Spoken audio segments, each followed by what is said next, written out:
O peso da cruz de Jesus. Jesus pagou nossos pecados quando morreu na cruz. Quem merecia morrer na cruz eram os pecadores. E o ladrão que foi crucificado ao lado do Senhor Jesus, ele reconheceu isso. Em Lucas capítulo 23, o versículo 41, nos diz: nós estamos sendo punidos com justiça, porque estamos recebendo o que os nossos atos merecem, mas este homem não cometeu nenhum mal. Portanto, o ladrão reconheceu que o Senhor Jesus nenhum pecado havia cometido para estar sendo crucificado a seu lado, mas que ele sim, que vivia na prática do pecado, cometendo injustiças, ele sim merecia estar ali. Jesus morreu em nosso lugar. Pedro, em 1 Pedro, capítulo 2, versículo 24, nos diz: ele mesmo levou em seu corpo os nossos pecados sobre o madeiro, a fim de que morrêssemos para os pecados e vivêssemos para a justiça. Por suas feridas foram curados.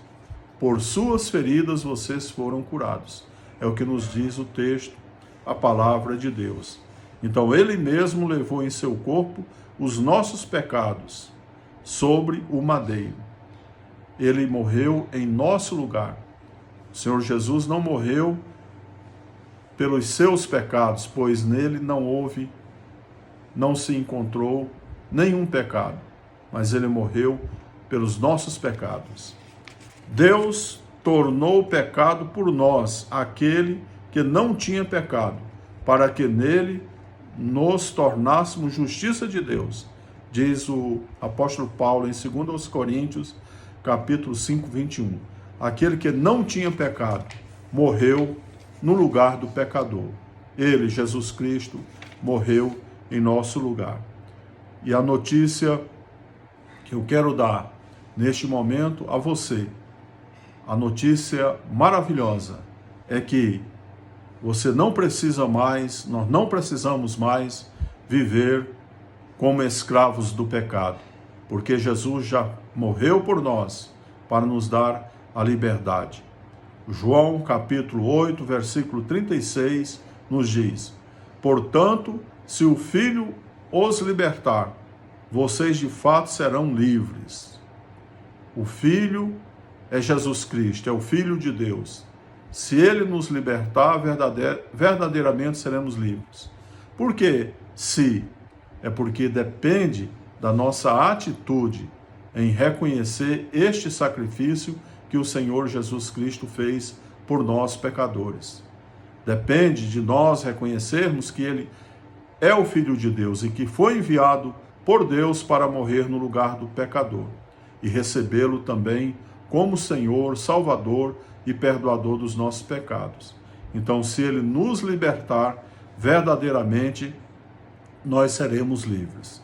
E ainda nesse mesmo tema, o apóstolo Paulo nos diz em Romanos 8, versículo 1 e 2: portanto, agora já não há condenação para os que estão em Cristo Jesus, porque por meio de Cristo Jesus, a lei do Espírito de vida me libertou da lei do pecado e da morte.